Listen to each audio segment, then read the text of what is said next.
Welcome everybody to Strategy Week. This is the day of Strategy Week. We've got lots of great things happening this week, and I'll just do a brief intro on some of those events and things happening, and then we'll get into Sonia's presentation. But so for now, Strategy Week presented by Pattison. So thanks for Pattison for supporting us with this initiative. I also want to say thanks to all of our partners who've been with us throughout the year. This has been really valuable to have them as part of this, and I really appreciate all the sponsors that allow us to invest in these kind of programming and events. So thanks to all of them.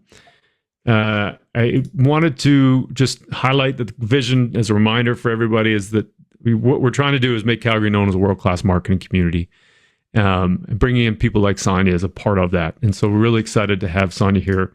A couple of housekeeping items. There's so a lot of questions we've been getting around Glue Up. So for all of you that have registered through Glue Up, through your membership account, if you're running, this is more for, I would say, the corporate memberships than individual memberships. But if you are running a corporate membership, there's a whole bunch of ways to add people. I'll just leave this up. You'll get the recording. We'll send out updates on this as well, but you can add members on your own. I know there's been a lot of turnover at some organizations over the years, and when we did the data migration, we carried over some of those older accounts or people and personnel and didn't get a chance to update all the new people. So there's lots that can be done on your end to update that. The other thing I wanted to highlight is that we are running a survey in market right now. If you haven't filled in the details or scanned this QR code to fill in the survey, we'd really appreciate it. We're trying to get to over 100 respondents by October 24th is the date. And there'll be some prizes and tickets and giveaways and that kind of stuff for every week that we get to closer to the final date. So please fill in, it's about 15 minutes if you can. Fill that in, that'd be great. Webinars this week. So today we're turning data privacy into a strategic advantage. There's lots of great stuff still coming up every day this week. So Wednesday, one on AI. There's a one in the afternoon. The AI one is in the morning. The afternoon one is the 5X fallacy, while cheaper loyalty strategy is limiting growth. That's going to be really good. There's an incredible one with on Thursday. I just reviewed this with Claire. I'd really encourage you to take a look at that. I think it's going to be helpful for anybody personally. It's really compelling. And then on Friday, we've got a media planning one. So there's lots of great stuff there. We have a workshop on Wednesday, tomorrow afternoon, which there is still some availability. And I will now turn it over to Sonia. Sonia is the president of IAB Canada. And maybe Sonia, just to give people a bit of an update, if you don't mind just talking a little bit about IAB Canada before you get into your presentation around turning data privacy into strategic advantage. Really thankful that you're here and super grateful for you spending the time with us today. Well, likewise, thank you very much, Mark. It's important for the industry associations to get together like this and collaborate and share the wealth of information. So in the spirit of that, I'll just, many of you may be aware of who the IAB is, the Interactive Advertising Bureau. We've been around since the whole fun began with digital advertising in '97. We do a lot of advocating on behalf of the industry. Our core job really is to ensure that people are feeling really comfortable investing in online advertising. And that means, creating a level playing field for Canadian publishers, but also, supporting international and borderless transactions that are really important to our economy. And lately, we've been doing a lot of work around privacy, and that's part of the conversation that I get to share with you today. Let me just share my presentation with you. I'm going to attempt to do something novel, and that is, I'm sorry, I just want to make sure that's sharing. I'm going to try to make you excited about privacy, about something that many people see as onerous. and something that is also kind of on the periphery of our jobs. And today I'm going to make an effort to sort of, bring you in and tell you a little bit about how we see privacy and regulations, and how this can actually turn into something quite strategic and quite valuable for all sizes of organizations, including yours. So again, thank you very much, Mark, and the Calgary Marketing Association for allowing us to present today. And let's dig in. So uh, we're right now in a situation where everything is being rebuilt and reimagined. Digital advertising, as I mentioned, has been around for nearing 30 years now, and it has been built on sort of constructs that served us really well over the years, but have really been challenged and tested internationally as sort of privacy becomes more and more of an important focus, and that's not just in Canada, but across all borders. Currently, we're looking at 120, more than 120 distinct privacy frameworks that are across the world.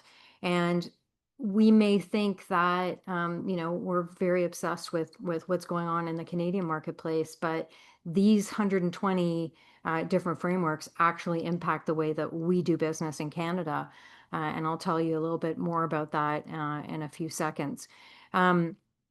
This the regulations that are emerging across all of the different markets, and if you look at the states as an example, 26 states with different privacy laws, is creating this complexity that we've never seen before.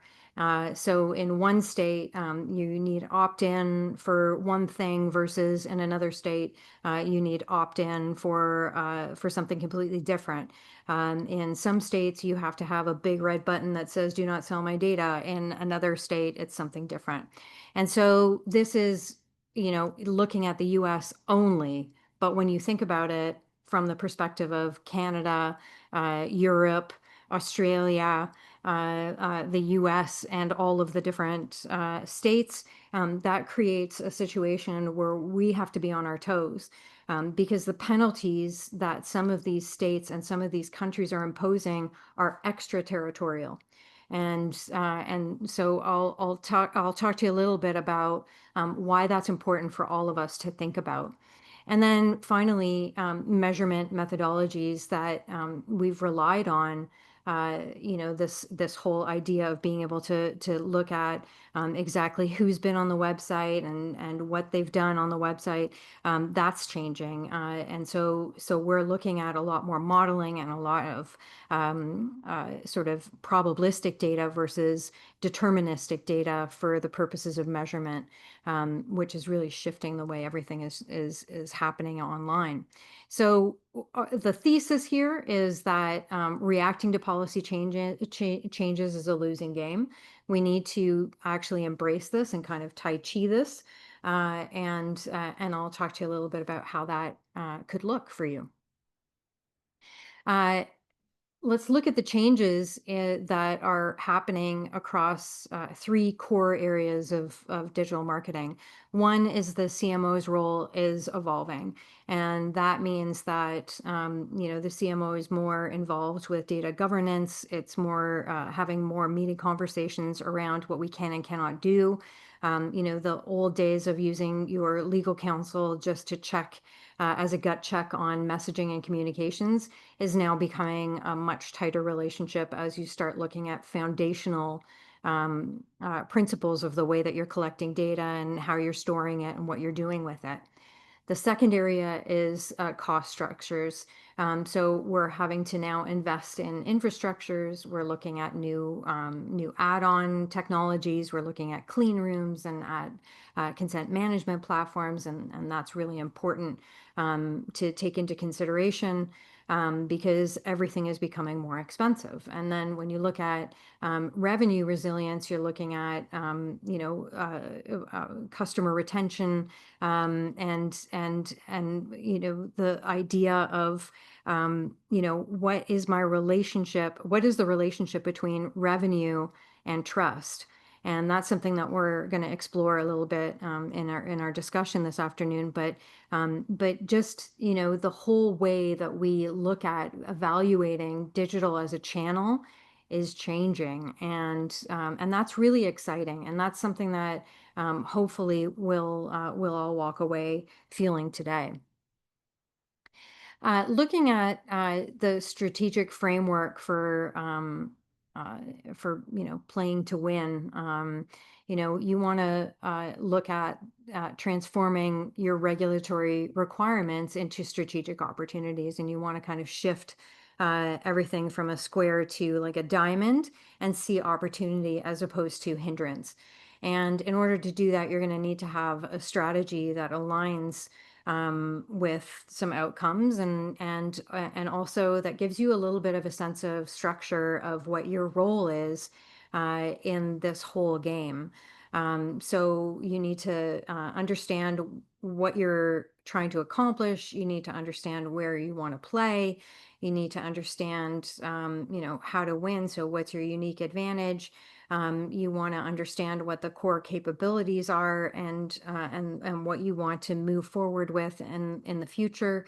And then you want to have management systems. So how do we measure? How do we govern this? How do we make sure that we're creating something that's scalable? So it's not just about doing privacy better and improving and ticking boxes. It's really about applying like a real strategy and bringing the strategy into the team, into the organization. And I would argue that the CMO has a really great opportunity at this moment to take the lead on this conversation, because the CMOs really have the vision of what they're trying to accomplish from a business perspective. And the argument of generating trust within an organization can be a North Star. It could be a leading principle that actually drives your strategy from end to end. So looking at, the winning aspiration, what does success look like? Customers' willingness to share data voluntarily, one would argue, is a pretty successful outcome. If you can, get to a point where people are feeling comfortable enough to share personal preferences or share some of their personal views on things, their opinions of your service. That is a really great example of something that is a winning sort of outcome. Quality of consent and clarity of permissions. That's also, if you can set a tone and if you can start having a conversation about trust and about sort of the boring stuff in a way that is aligned with your brand, aligned with your tone and with your brand house, and feels like it moves away from transaction and more to a relationship kind of conversation. That's also an example of winning. And then speed of trust building in the new markets or segments, the idea of acquisition through, and we see it all the time where, you enter a website because you're trying to, I don't know, you just want to browse, you just want to understand what this brand is all about and do a little bit of snooping around. And immediately you get, sort of slapped with the, want 15% off. And you haven't even decided whether you are in the market for what is being sold because you haven't had a chance to look at it. So, that is arguably an acquisition strategy gone wrong because the focus has been on compliance, or not compliance, but on grabbing data without a clear sort of strategy around how you're going to communicate what the value is for me. and you don't really understand me. And so I think that that's, happens more often than not, needs to be addressed. And then resilience of customer relationships through the regulatory changes. So, we saw this when Castle, the anti-spam legislation, the eve of anti-spam legislation, and this would have been closer to like around 2000s, early 2000s, where all of a sudden you just got bombarded with all of these completely disingenuous emails that were asking for like, permission, double permission, hey, we're friends, right? Even though you hadn't even heard of the brand in so long. So again, like you want to make sure that you have an ongoing relationship that is based on trust so that when there is a change or a break change in the way that you have to ask for permissions, it doesn't come out of left field. It comes from a very trusting space of like, hey, just, doing some paperwork here. We need to make sure and developing that sort of that feeling of empathy with the consumer. And then competitive differentiation through transparent practices. So making sure that you're being really clear on what you're going to use data for, and sort of sticking with what you've said that you were going to do. That's what victory looks like, because that is coherence, right? It's brand coherence end to end.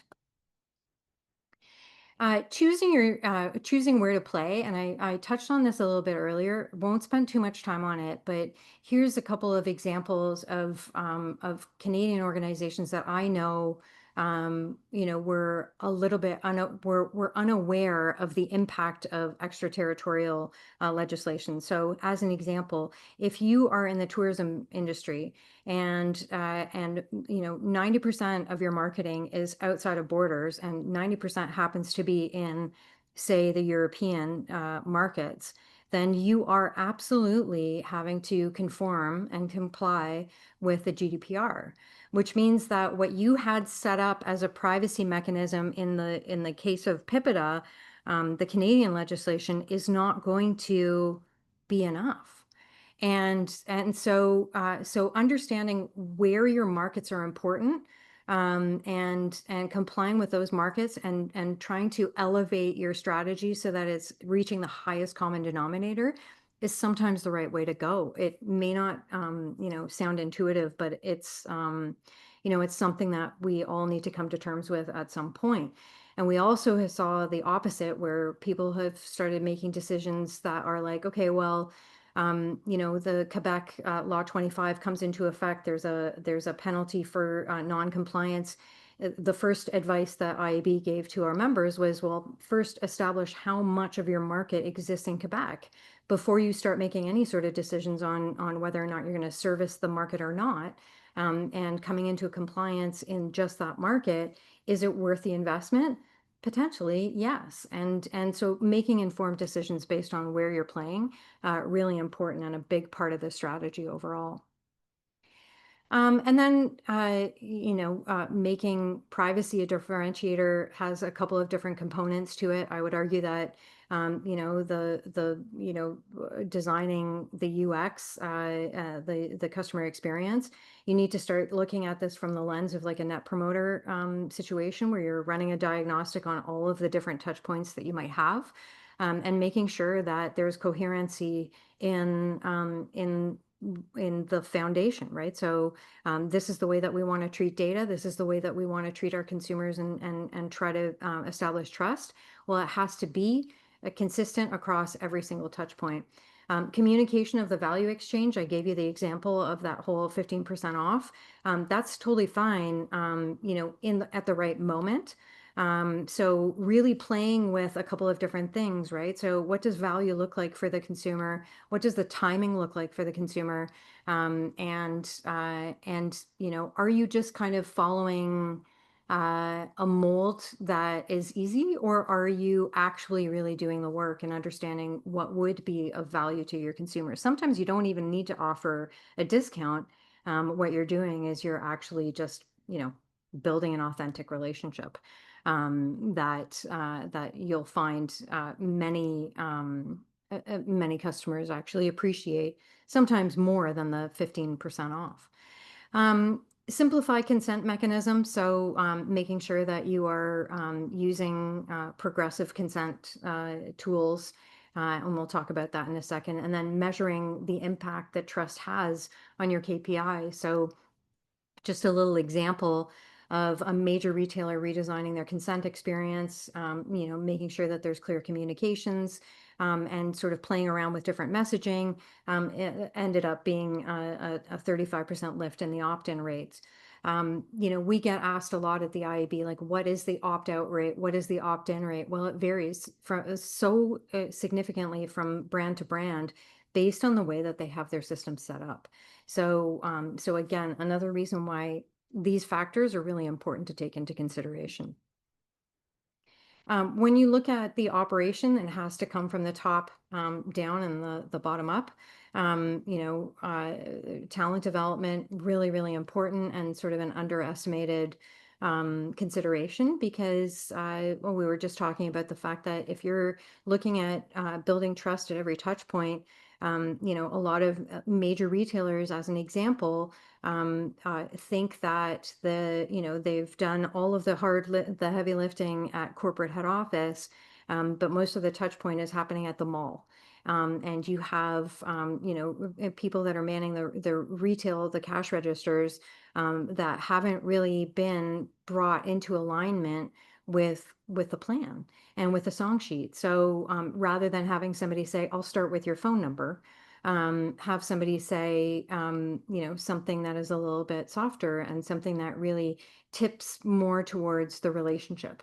And happily, we're seeing a little bit of that starting to move in the marketplace, but more is better on that front.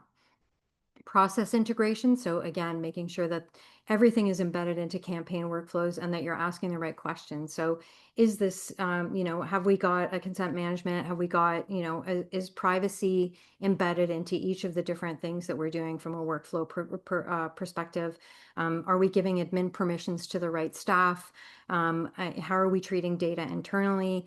All of that sort of thing is very important to have documented as well. And then your partnerships, making sure that you are aware and leaning in with consent management platforms, clean rooms, analytic structures. So getting out there and really understanding what the offerings are that you can align with. And then making sure that, first party data ecosystems and consent management are working in concert with what your objectives are. Making sure that all of the data that you're operating with is consented, has gone through the proper hygiene so that you can actually use it in the media landscape or internally for the purposes that you need. Where to play and how to win in practice. Prioritize first-party ecosystems. Embrace contextual intelligence. You know the context of your brand better than most, but now IAB has been working on solutions for media and for publishers so that they can better align with contextual and start mapping through standardized taxonomy the different placements and the different market sort of instances that are appropriate for your brand. So definitely explore contextual intelligence, activate your declared data. So a lot of modeling going on, which is obviously very compelling and interesting to see happen, and then focus on signal quality. So we're moving more into a quality versus quantity perspective, and making sure that the value that we're getting out of our data is being evaluated appropriately. And so the days of digital advertising and digital media being sort of a smash and grab environment are coming to an end. We're now moving to a more mature medium that is founded on proper data management and structures. And good riddance to the fast and cheap ecosystem. We're now in a place where everything is elevated, and that includes our roles and how we work the system. just a quick example here, a CPG brand that was, struggling with the fact their overdependence on third-party cookies to develop lookalike modeling.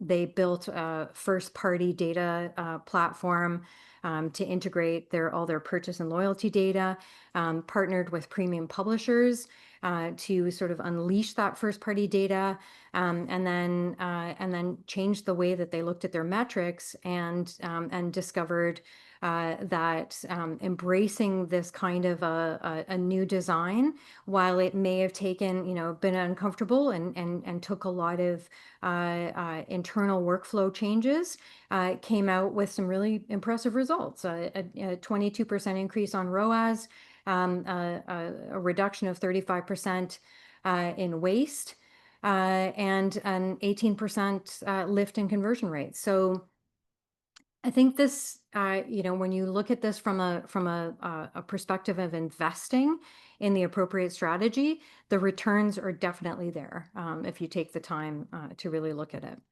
I'm going to try to speed up just a little bit. This deck is yours to peruse.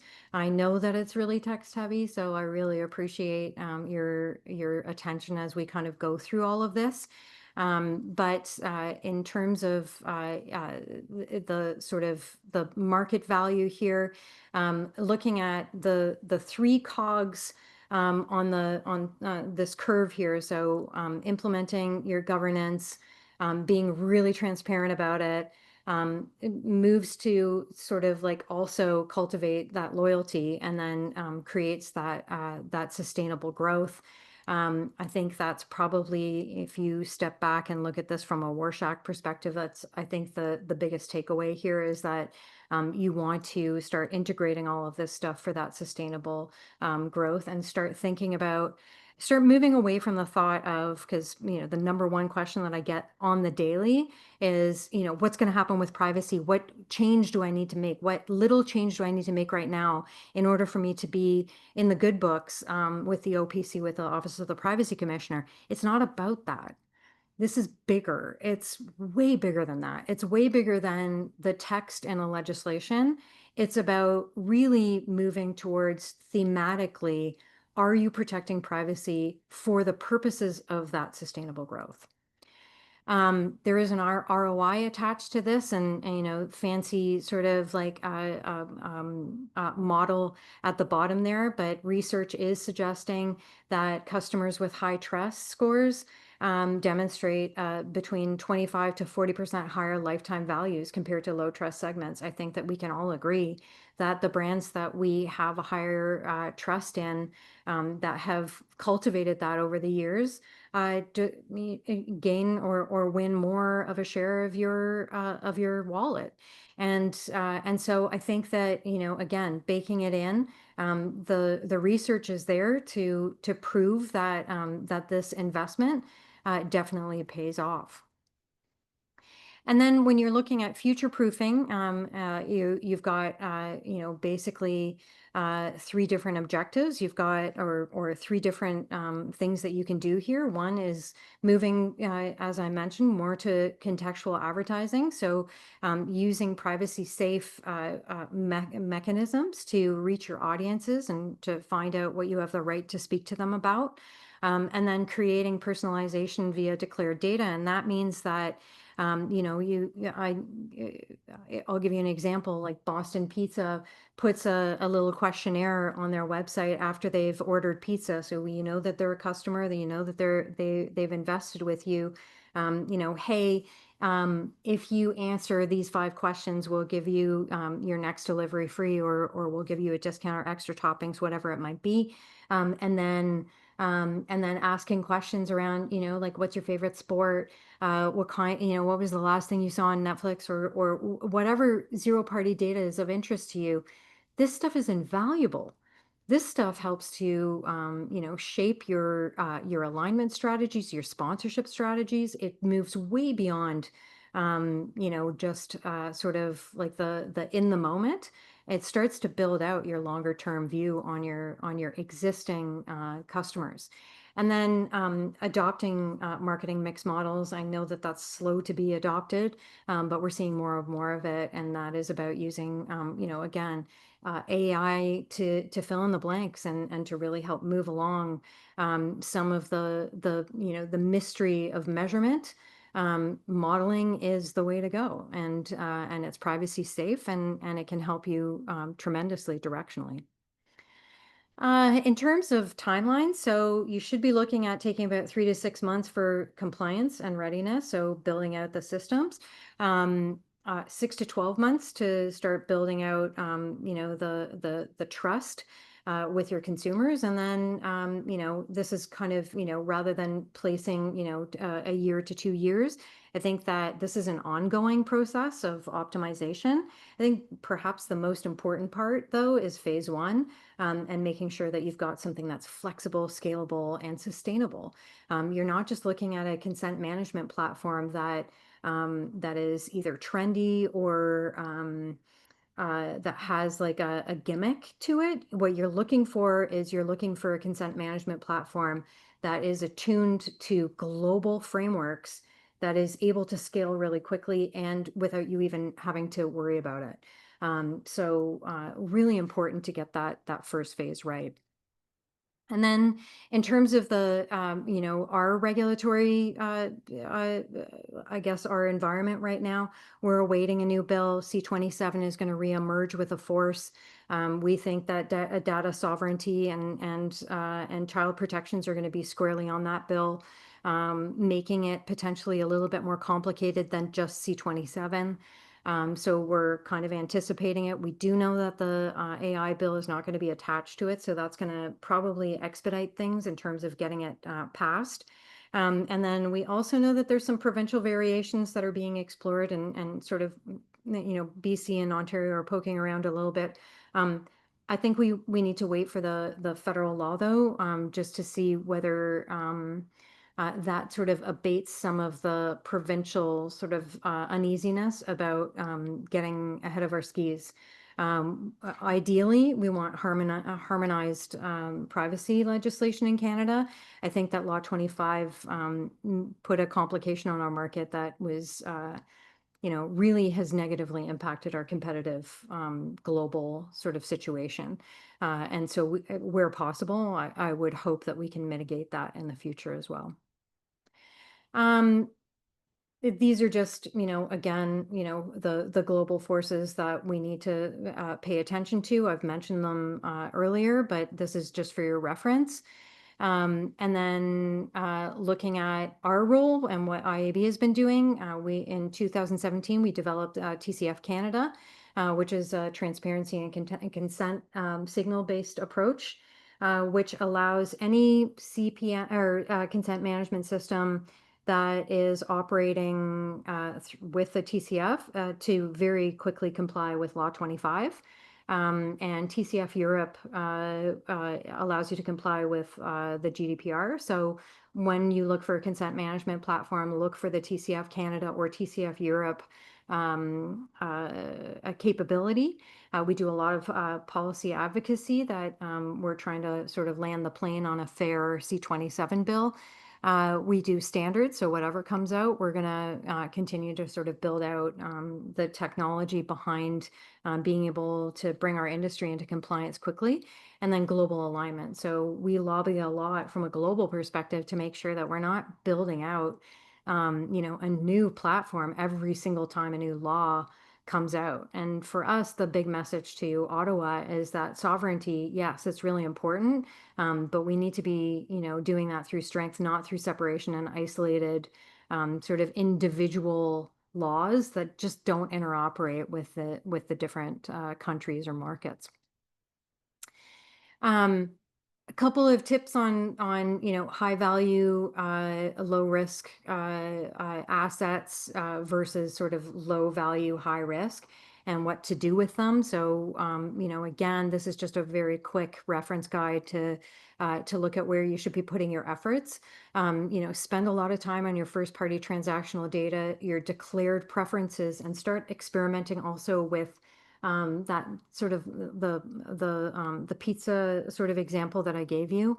Look at figuring out how you can get that relationship to be strong enough and hit the communication at the right moment where you're getting quality declared data back that is given to you in a very transparent way and in a very trustworthy, trust earned way. And then, the low value, high risk, get rid of it. Get rid of whatever is low value, high risk. Don't spend too much time on it though. Don't try to bandage it up and sort of bring legacy systems into compliance. Try to think about it from the perspective of like break change and starting from zero based. Focus on the UX, communicate the purpose before you ask for permission, or before you collect permission, and then honor the choices. I think that it's pretty simple. Most of the very successful members that we have at IAB Canada are the ones who forever have been operating on ethical practices that have seen beyond what is necessary to do, but have gone forward and gone the extra mile to build that trust. It pays back in increment or exponentially. So I think that this is, I think that's the big takeaway and the big message. Just a little bit about technology and process. So consent management platforms, data clean rooms, privacy safe analytics, and cross-jurisdictional automation. All of this can be actually achieved really through partnerships. To me, it's a little bit of a flag when you start building out proprietary systems. The one thing that we're certain of is that things are going to change, and you're going to have to continuously rebuild. And so I think that outsourcing is the safest alternative, and finding the right partnerships. And we're happy to help you with that as well. Some just, talk extra sort of commentary on measurement approaches. Most of you are familiar with these. I think that it bears, again, repeating the fact that we're in a place where we're talking about less versus more, and spending the time to just really turn analytics on its head. We're moving away from volume, and we're moving more towards that transactional, post-transactional relationship measurement. Action plan, I highly recommend doing a maturity audit right now. Do a little bit of testing and trust the quick wins that you're getting from the user experiences that you're testing out. If you're partnered with a consent management platform, have the conversation. This is part of a CMO or a marketer's role, is to do this kind of testing, because after all, you are the steward of that customer contact and relationship.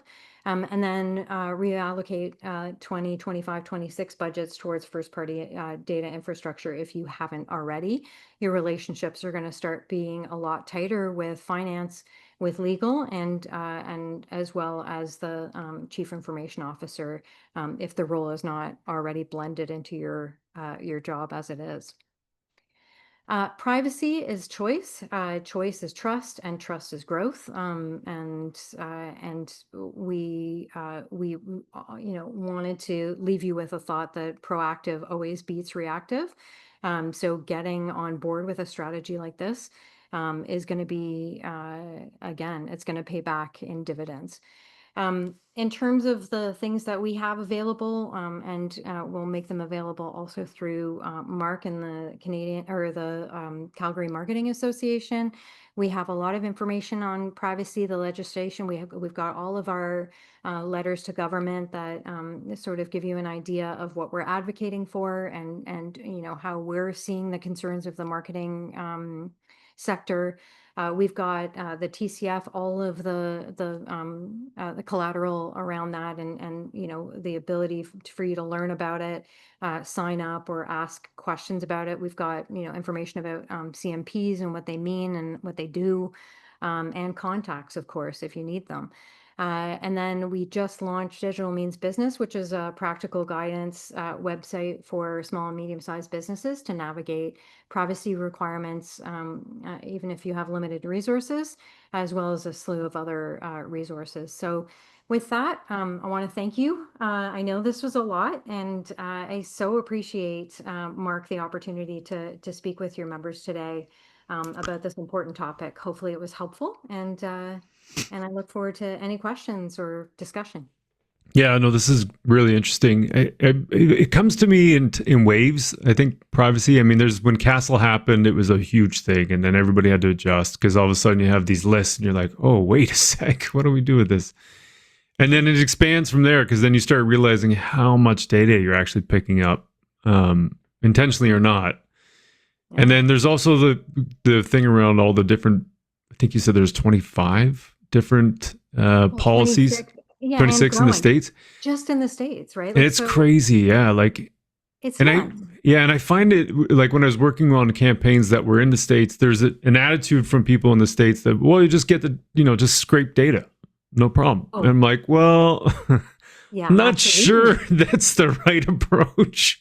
Well, I mean, yeah, and in a lot of cases, the ship has sailed, right? Like, so a lot of data has already been collected, and God knows, Yeah. I don't know if you recall the like 1-800 numbers, right? Like the vanity numbers, right? Whereas like, this call may be recorded for quality assurance and marketing purposes. I mean, that recording was scraped. That was Yeah. scraped from, whatever the conversation was, it was voice to data.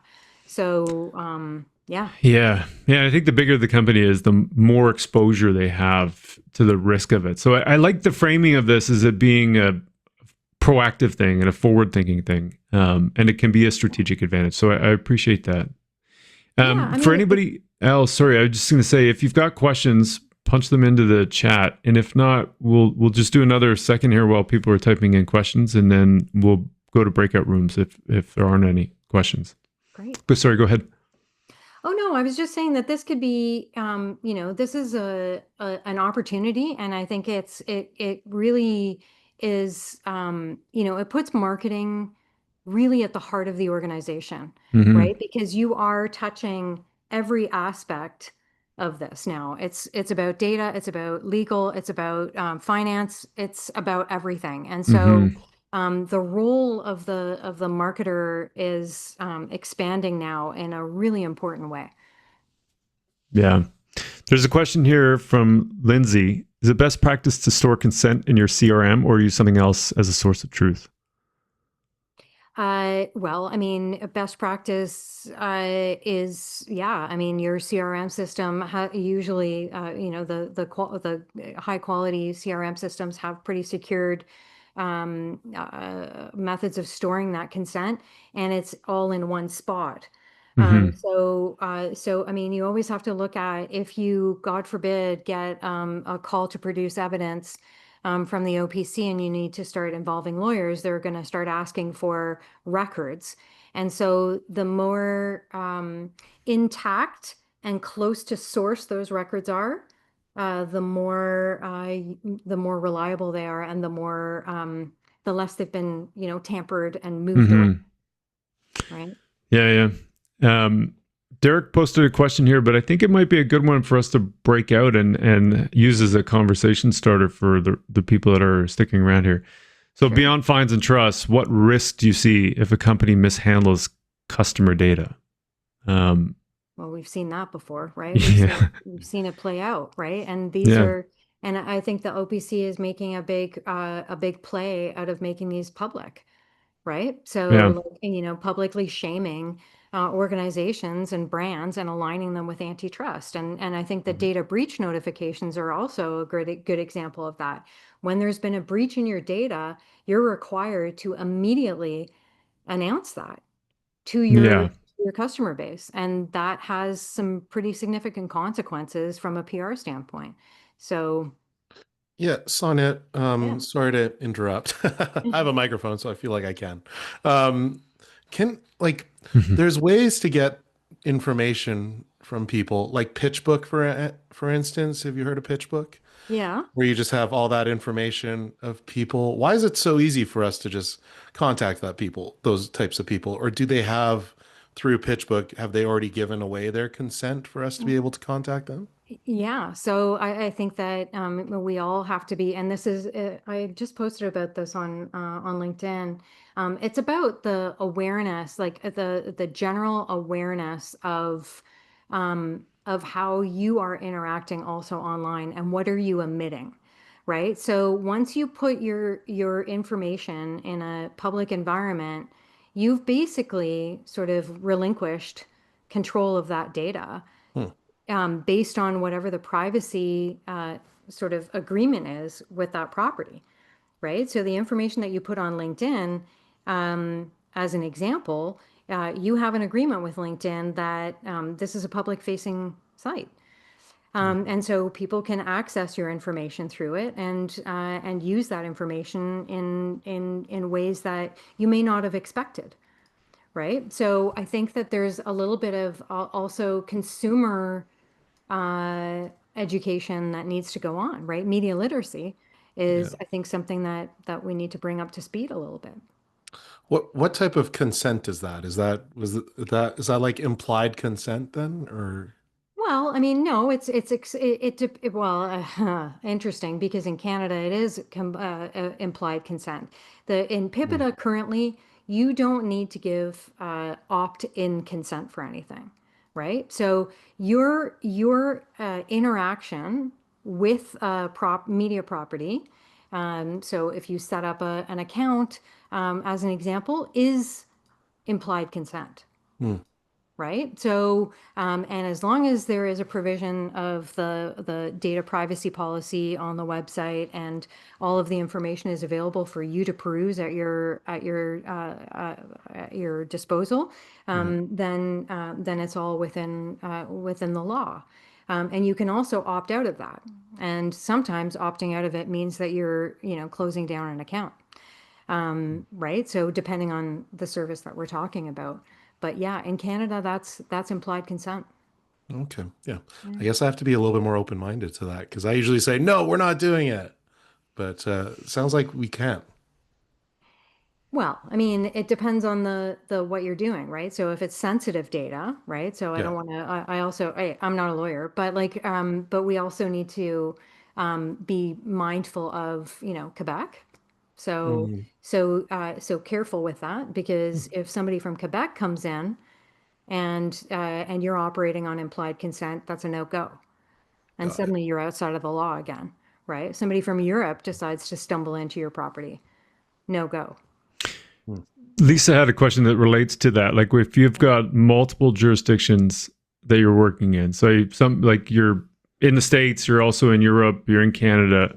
Where do Yeah. you start with regulations if you've got all these different Get a consent landscapes? management. Yeah, so get a consent management platform, and there's there's hundreds of them. So on our website, we've got them listed, but also on the IAB Europe website. My recommendation is to find a CMP that is really dialed in with the industry associations that are building out these frameworks because they're able to very quickly integrate them, ingest them into their experience so that you don't have to worry about it. So if you're operating like any brand, insert any brand, hotel, right? So if you're a hotel and you're working with a CMP that has global access to all of these different frameworks, your chances are you're pretty well covered, right? Because their responsibility is to be that gatekeeper and to acknowledge where any individual is coming into a website and what is required. And they're also, some of them are will work with you to determine what's your threshold. Like let's lift it to the highest common denominator, if you're comfortable with that. I think one of the takeaways of the presentation also is that, and this is kind of underestimated, it is a revenue decision in many cases, right? So that's why this has become more than just a compliance thing. This is about trade-offs. And especially for the publishers are having a really hard time with this because it's like if I go up to the highest consent mechanism, that is like, even though I don't need it in my own market, I lose like potentially, right? But the message that I'm trying to give is better do that and get good at it, right? Through testing and get people to opt in, learn how to get people to opt in versus being afraid and doing these incremental, okay, now that I'm pushed into a corner, now I'm going to go highest common denominator. Yeah. And with that, let's we can wrap this up. But I really appreciate you being here, Sonia. Thanks for everything and all the work you did putting that together. I know it was not a small task to put that package together. So thank you. Well, thanks for the ask. Thanks for the invitation and for the collaboration. I think this is the way forward for industry associations. So thank you. Yeah. Looking forward to working with you more. Great. Bye, Awesome. everyone. Thanks Bye. so much, Sonia. Thanks, everyone.